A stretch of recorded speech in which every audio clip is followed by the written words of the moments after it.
Good evening, class. Today is Sunday. The date today is the 1st of August 2021. And today is the death anniversary of Lokmanya Bal Gangadhar Tilak.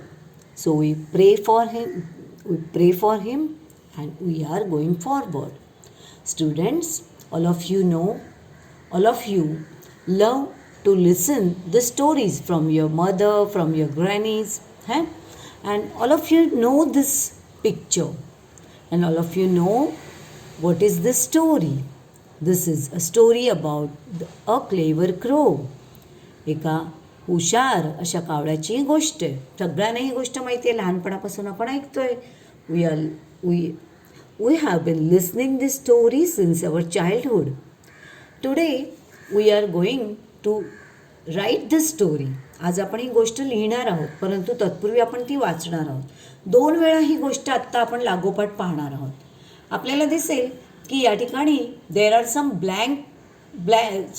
Blanks are here. Here are some blanks. काही गाळलेल्या जागा आपल्याला दिसत आहेत या ठिकाणी. आपल्याला त्या ठिकाणी we have to fill in the blanks the proper word and we have to complete the story. पण गंमत अशी आहे की ही स्टोरी इथे जशी दाखवली गाळलेल्या जागांच्या स्वरूपात, दुसऱ्यांदा पुन्हा ही स्टोरी आपल्याला पाहिजे आहे. पण तिथे त्याच ठिकाणी आपल्याला असं दिसेल की आता जिथे आपल्याला गाळलेल्या जागा दिसत आहेत, दुसऱ्या वेळेला त्या ठिकाणी जागा भरलेल्या दिसतील आणि इथल्या कुठल्या तरी अदल्यामधल्या ज्या इथे आता भरलेल्या जागा दिसत आहेत त्या दुसऱ्या ठिकाणी गाळलेल्या दिसतील. थांबा, तुमचा गोंधळ दूर होण्यासाठी आधी आपण आता या स्टोरीकडे वळूया. ओके. आपल्याला इथेही 2दा स्टोरी दिसणार आहे, परंतु आपल्याला तयार करताना मात्र ती एकदाच तयार करायची आहे, लिहिताना ती एकदाच लिहायची आहे. वन्स अपॉन अ टाईम, कोणे एकेकाळी, देर वॉज अ क्रो, एक होता कावळा. He was very thirsty. Thirsty म्हणजे तहानलेला, खूप तहान लागली होती. He was very thirsty. He flew here and there in search of water. Search म्हणजे शोध घेणे. पाण्याच्या शोधात तो इकडे तिकडे उडू लागला. He saw a pot in the garden. इतक्यात he saw a pot in the garden. एका गार्डनमध्ये एक त्याला रांजण दिसलं, भांडं दिसलं असं मोठंसं. There was a little water in it. तिथे छोटंसं पाणी होतं असं नाही म्हणायचं, कारण की अ लिटलचा अर्थ या ठिकाणी होतो आहे थोडंसं, छोटंसं नाही. त्या भांड्यामध्ये थोडंसंच पाणी होतं. ही कुड नॉट ड्रिंक इट. पाणी थोडंसं असल्यामुळे कावळ्याची चोच काही त्या पाण्यापर्यंत पोचेना. He could not drink the water. He thought of a plan. त्याने एक प्लॅन केला, एक युक्ती त्याला सुचली, आयडिया केली त्याने.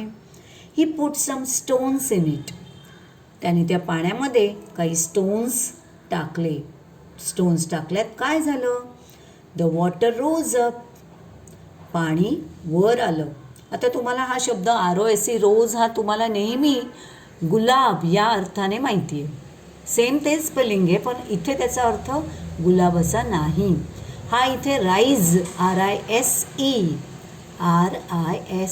राईजचा पास्ट टेन्स म्हणून आला आहे. राईज म्हणजे वर येणे आणि रोज म्हणजे वर आलं. द वॉटर रोज अप, पाणी वर आलं. He drank it and flew away. तो पाणी ते प्यायला आणि तो उडून गेला. आता आपण ही स्टोरी पाहिली आणि त्या ठिकाणी आपण ब्लँक्सच्या ठिकाणी त्या ज्या ब्लँक्स आहेत त्या फिलअप केल्या. आता आपण ही स्टोरी पुन्हा पाहूया. तिथे आपल्याला हे ब्लँक्स भरलेले दिसतील, परंतु इतर ठिकाणच्या जागा आपल्याला ब्लँकच्या रूपामध्ये दिसतील. नाव class, the same picture and the same story. Okay, same story. आता मात्र ब्लँक्स वेगळ्या ठिकाणी दिसतील. वाक्य तीच आहेत, शब्द तेच आहेत, परंतु आता इथे वेगळे शब्द काढलेले दिसतील. Once upon a time there was a crow. आता आपल्याला हा शब्द जो भरायचा आहे की नाही, इथे जी ब्लँक दाखवली आहे तीच ब्लँक मघाशी पाहिलेल्या ठिकाणी इथे शब्द दिसत होता. आता ह्याच्यामध्ये तिथे ब्लँक दिसते, गाळलेली जागा दिसते. ही वॉज व्हेरी थर्स्टी. मघाशी हा थर्स्टी शब्द नव्हता, तो गाळलेली त्या ठिकाणी ब्लँक होती, गाळलेली जागा होती आणि इथे हा शब्द भरलेला दिसतोय. म्हणजेच एकच गोष्ट परंतु दोन ठिकाणी, दोन वेगवेगळ्या ठिकाणी एकात काही शब्द काढलेले आहेत तर दुसऱ्यामध्ये ते शब्द दिलेत. इथे दुसऱ्यामध्ये काही शब्द दिलेले, काही शब्द काढलेले आहेत तर पहिल्यामध्ये ते दिलेले आपल्याला दिसतील. आपल्याला काय करायचं आहे, पहिली आणि दुसरी अशी दोन्ही स्टोरी पाहून आपल्याला एक स्टोरी बनवायची आणि ती लिहायची आपल्या वहीमध्ये. ही फ्ल्यू हा शब्द मगाशी भरलेला होता. He flew here and there in search of water. He saw a pot. मगाशी हा शब्द नव्हता, आता हा शब्द इथे दिलेला आहे. He saw a pot in the garden. आता इथे गार्डन नाही आहे, मगाशी दिलेला होता. There was a little water in it. इथे लिटल हा शब्द मगाशी दिलेला होता, आता तो गाळलेला आहे. आता आपण ही गाळलेली जागा मागची बघून भरणार आहोत. There was a little water in it. He could not drink it. So he thought of a plan. हा प्लॅन मगाशी दिलेला होता, आता नाही आहे. He put some stones into it. इथे स्टोन्स हा शब्द नव्हता मगाशी, आता तो दिलेला आहे. He put some stones in it. The water rose up. He drank it and flew away. हा इथे जो शब्द आहे की नाही ड्रँक, हा मगाशी दिलेला होता, आता तो गाळला आहे. आता आपण हा शब्द भरताना मागे भरणार आहोत आणि मागच्यामध्ये जे शब्द भरलेले, जे गाळलेले दिसतात ते इथे बघून आपण भरायचे. He drank it and flew away. त्याने ते प्यायला आणि तो उडवून गेला. सेम स्टोरी दोन वेळा दिली. आपल्याला दोन वेळा न लिहिता ही स्टोरी एकदाच लिहायची आहे, परंतु पूर्ण करून लिहायची आहे, कुठेही गाळलेली जागा न ठेवता. आता तशीच ही पेंग्विन्स विषयीची माहिती आहे. पेंग्विन्स विषयीची माहिती भरताना बघा समोरासमोर तुम्हाला दिसतंय, सेम चित्र आहे आणि दोन वेळा ती दिलेली आहे. आता आपण इथे जे काही शब्द गाळलेले दिसतील ते आपल्याला इथे भरलेले मिळतील, मग आपण ते इथे बघून वाचू शकतो. आणि इथे जे काही गाळलेल्या जागा दिसतील त्या इथे भरलेल्या दिसतील तुम्हाला. त्यामुळे दोन्ही पॅरेग्राफ सेम आहेत, फक्त तुम्हाला ब्लँक्स फिलअप करायचे आहेत आणि ही स्टोरीसुद्धा तुम्हाला लिहायची आहे. This is not story but this is information about the penguins. सगळ्यांना पेंग्विन्स हा पक्षी माहिती आहे, तर पेंग्विन्स विषयीची माहिती आहे. पाहूया आपण. Penguins are interesting animals. Penguins are birds with dash and white feathers with black and, इथे आपल्याला शब्द कुठला भरायचा आहे, black and white feathers, but they are not able to dash. They are not able to fly. म्हणजे इथे तुम्हाला fly शब्द भरायचे. Their webbed म्हणजे जाळीसारखे पाय. Their webbed dash help them paddle under water. Their webbed feet, पावलं त्यांची. Their webbed feet शब्द इथला जो शब्द आहे तो आपल्याला इथे भरायचा आहे. Feet help them paddle under water. पाण्याच्या खाली त्यांना जेव्हा वावरायचं असतं तेव्हा त्यांचे जाळीदार पाय त्यांना मदत करतात. Penguins do not have dash. Penguins do not have teeth. इथे कुठला शब्द आहे ना, टीथ. दात नसतात त्यांना. They have a dash with hooked end. They have a beak म्हणजे चोच. They have a beak with hooked end to help catch their prey. त्यांची शिकार, प्रे म्हणजे शिकार, त्यांची शिकार पकडण्यासाठी त्यांची जी चोच असते त्या चोचीला बाक असतो थोडासा. दे have a beak with hooked end to help catch their prey. Penguins like to eat dash squid and krill. Penguins like to eat fish, squid and krill. हे माशांचे प्रकार आहेत. पेंग्विनना काय खायला आवडतं, फिश खायला आवडतात. स्क्विड हा माशांचा प्रकार आहे, जात आहे. अँड क्रिल खायला त्यांना खूप आवडतात. आता बघा सेम हाच पॅरा खाली आहे, पण आता तुम्हाला इथे दिसेल की या ठिकाणी असे काही शब्द गाळलेत जे इथे भरलेले दिसतील तुम्हाला. ओके, बघूया. Penguins are interesting animals. Animals. Penguins are birds with black and dash feathers, with black and white feathers. White शब्द येणार. But they are not able to fly. Their webbed feet help them dash underwater. Their webbed feet help them paddle. इथे paddle शब्द गाळला आहे. हां, इथे paddle शब्द तुम्हाला गाळलेला दिसतोय. देम पॅडल हा शब्द इथे तुम्हाला बघायचा. Paddle under water. Okay. Penguins do not have that. इथे टिथ हा शब्द मगाशी गाळला होता जो इथे दिला आहे. Teeth. They have a beak. They have a beak with. इथला शब्द गाळला आहे आणि हा शब्द आपल्याला इथे दिसतोय. With hooked in to help catch their prey. Penguins like to eat. Like इथे हा लाईक शब्द दिला आहे, इथे तो गाळला आहे.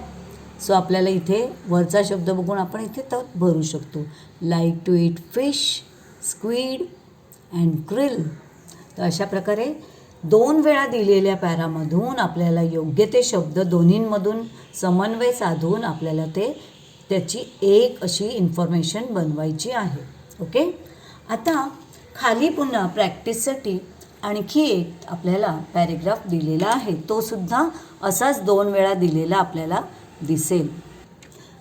दिस paragraph is about my friend. दोन्ही ठिकाणी पॅरा सेम आहे आणि गाळलेल्या जागा इथे ज्या गाळलेल्या जागा आहेत त्या इथे भरलेल्या दिसतील. म्हणजे इथे गाळलेल्या जागी भरायचे शब्द तुम्हाला इथे मिळतील आणि याच्यात जे गाळलेल्या जागा आहेत त्याच्यात भरायचे शब्द तुम्हाला इथे मिळतील. तर तुम्हाला हा पॅरासुद्धा माय फ्रेंडविषयीचा तुम्हाला स्वतःचा करायचा आहे. My friend's name is Ramesh. Okay. हवं तर तुम्ही इथे तुमच्या फ्रेंडचं नाव लिहू शकता. He is 10. इथे तुम्हाला हिअर हां 10 years old. He has one brother and one sister and one sister. Okay.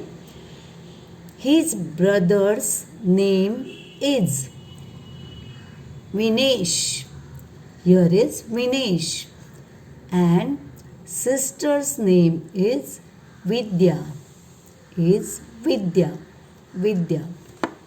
Ramesh has got one bicycle. इथे बायसिकल दिला आहे तो आपल्याला इथे भरायचा आहे. 2 बॅट्स. इथे बॅट्स दिले आणि इथे तो गाळला आहे. आपल्याला इथे बॅट्स इथे तो भरायचा आहे. Bats. 2 bats and 1 racket. His favourite game is cricket. इथे ब्लँक आहे. तिथे आपल्याला काय भरायचं आहे इथे तो क्रिकेट हा शब्द भरायचा आहे. He is a happy boy. Happy boy. तर अशा प्रकारे माय फ्रेंडविषयीचा तुमचा हा एक एसेसुद्धा या ठिकाणी तयार होईल. बघा, तुम्हाला हा एसे सोडवताना तुम्ही इथे हवं तर स्वतःच्या फ्रेंडचं नाव लिहू शकता. तो किती वर्षाचा आहे तो तुम्हाला तो जो शब्द आहे तोही तुम्ही हवं तर बदलू शकता. तुमचा फ्रेंड जर 9 years 11 years ओल्ड असेल तर. त्यानंतर त्याला किती ब्रदर सिस्टर्स आहेत ते सुद्धा तुम्ही हवं तर बदलून या ठिकाणी लिहू शकता. किंवा सेम पॅरा तुम्ही एकदाच लिहायचं आहे, 2 वेळा लिहायचा नाही आहे.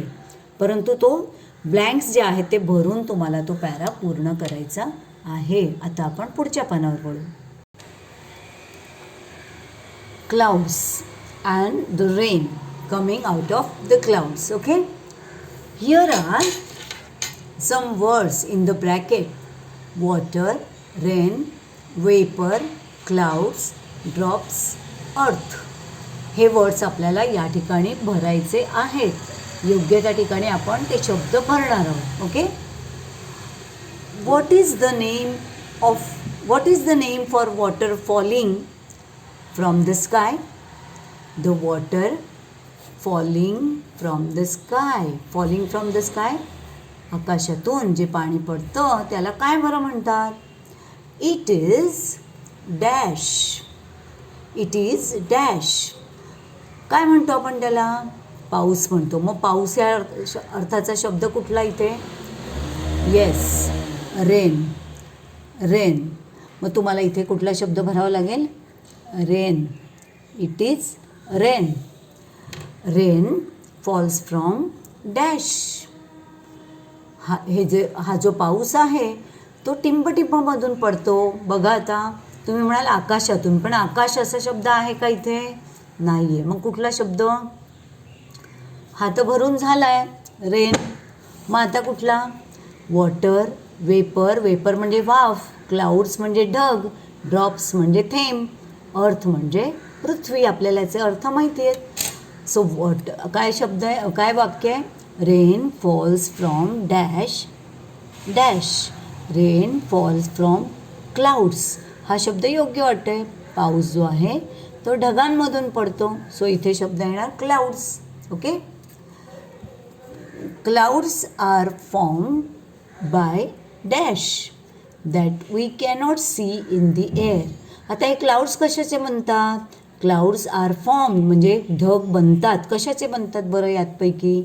वेपर शब्द वापरून झाला आहे. कशाचे बनतात ढग? पाण्याचे बनतात. सॉरी, आपला हा शब्द वापरून झाला आहे क्लाउड्स इथे. अजून हा शब्द आपल्याला आता वापरायचा आहे. Clouds are formed by vapour. हा जो शब्द आहे तो इथे येणार. आपल्याला सगळ्यांना माहिती आहे ढग कशाचे बनतात? तर ढग हे वाफेचे बनतात. सूर्याच्या उष्णतेने समुद्राच्या, नद्यांच्या पाण्याची जी वेपर होते, वेपर म्हणजे वाफ होते, त्या वाफेचे ढग बनतात. ओके.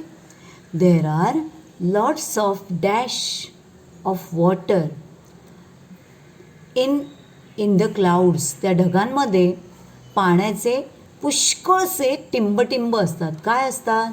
पाण्याचे थेंब असतात. म्हणजे मग इथे काय येणार? Drops of water. When the drops get heavy. जेव्हा ते पाण्याचे थेंब खूप जड जड होतात, दे फॉल टू दी. जेव्हा ते जड होतात त्या वाफेच्या थेंबांनी, पाण्याच्या थेंबांनी जड झाले की ते पडतात. कुठे पडतात सांगा बरं? ते पडतात पृथ्वीवर. कुठे पडतात? पृथ्वीवर, म्हणजे अर्थ. तर अशा प्रकारे हे शब्द या ठिकाणी आपण पूर्ण करून आपण ही माहिती पूर्ण केली. आता आपण ती माहिती परत एकदा वाचूया. तुम्ही माझ्या मागून वाचू शकता. व्हॉट इज द 1 2 3 4 5 6 आणि इथे ब्लँक्स किती आहेत? 1 2 3 4 5 ब्लँक्स आहेत. त्यामुळे हे जे शब्द आहे तो एक्स्ट्रा आहे, तो कुठेच वापरायचा नाही आहे. Okay. What is the name for falling? What is the name for water falling from the sky? It is rain. Rain falls from clouds. Clouds are formed by vapor that we cannot see in the air. There are lots of drops of water in the clouds. When the drops get heavy, they fall to the earth. Then it rains. अशा प्रकारे हा सुद्धा paragraph आपल्याला लिहायचा आहे. चित्र मात्र कोणतेच आपल्याला काढायचे नाहीत. कितीही छान वाटले तरी चित्र काढण्यात वेळ घालवायचा नाही. कारण आपल्याला क्लेवर क्रोचा एक पॅरेग्राफ करायचा आहे, पेंग्विनचा एक पॅरेग्राफ करायचा आहे, माय फ्रेंडविषयीचं एक पॅरेग्राफ करायचं आहे. हा एक आहे 1 2 3 4 आणि हा 5th पॅरेग्राफ पण आपल्याला लिहून काढायचा आहे. हा कशाविषयी आहे पाहूया आपण. Fish are animals that live in water and breathe using gills. हा पॅरेग्राफ सगळ्यांनी लिहून काढायचा कारण आपल्याला पुढील परीक्षेसाठी हा खूप महत्त्वाचा आहे. त्यामुळे हा पॅरेग्राफ सगळ्यांकडे हवा. Fish are animals that live in water and breathe using gills. Fish म्हणजे मासे हे असे प्राणी आहेत की जे पाण्यामध्ये राहतात आणि ब्रीदिंग करतात कशाच्या साहाय्याने, तर त्यांच्या गिल्सचा वापर करून. त्यांचे गिल्स म्हणजे कल्ल्यांचा वापर करून ते ब्रीदिंग करतात. ब्रीदिंग म्हणजे श्वासोच्छ्वास घेतात. Water goes in through the mouth and out through gills. पाणी जे आहे ते तोंडावाटे आतमध्ये शिरतं आणि गिल्स वाटे बाहेर येतं आणि त्या पाण्यात असलेला ऑक्सिजन ते शोषून घेतला जातो ते गिल्सच्या रूपात, गिल्सच्याद्वारे. Which take oxygen from the water.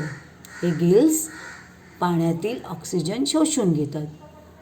Most fish swim by moving their tail left and right.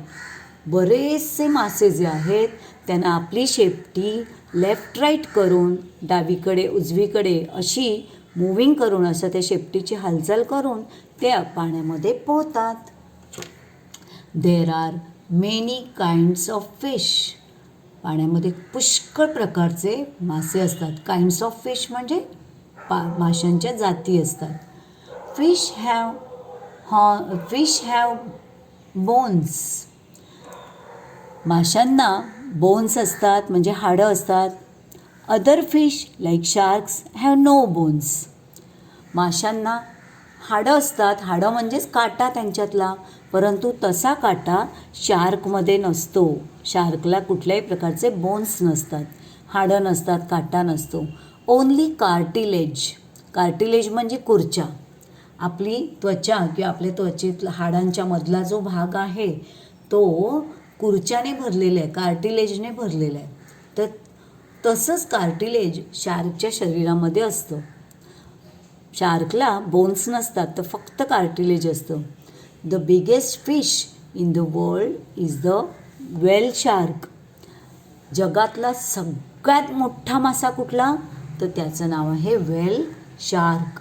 Whale shark असं त्याचं नाव आहे. The whale shark can grow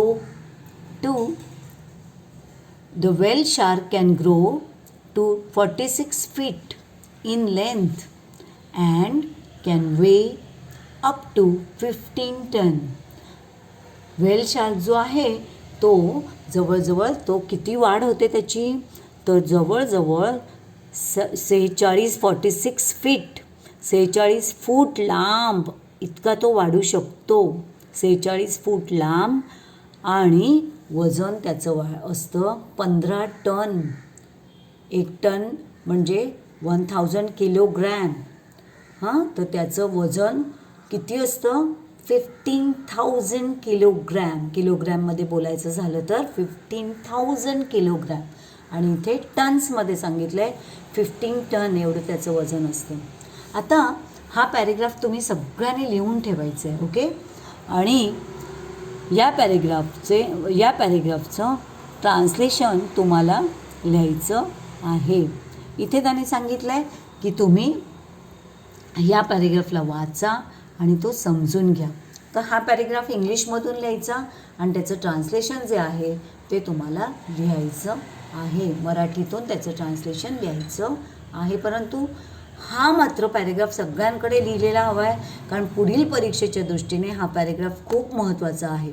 ज्यांच्याकडे हा पॅरेग्राफ लिहिलेला असेल त्यांनाच व्हेल शार्कविषयी किंवा शार्कविषयी किंवा फिशविषयी माहिती सहजपणे देता येईल.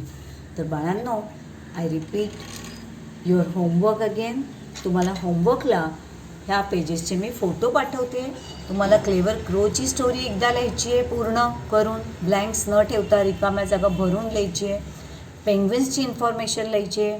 माय फ्रेंडविषयी एकदा लिहायचं आहे आणि हा पॅरेग्राफ लिहायचा आहे आणि याचं ट्रान्सलेशन लिहायचं आहे. So I take your leave. मी आता तुमची रजा घेते.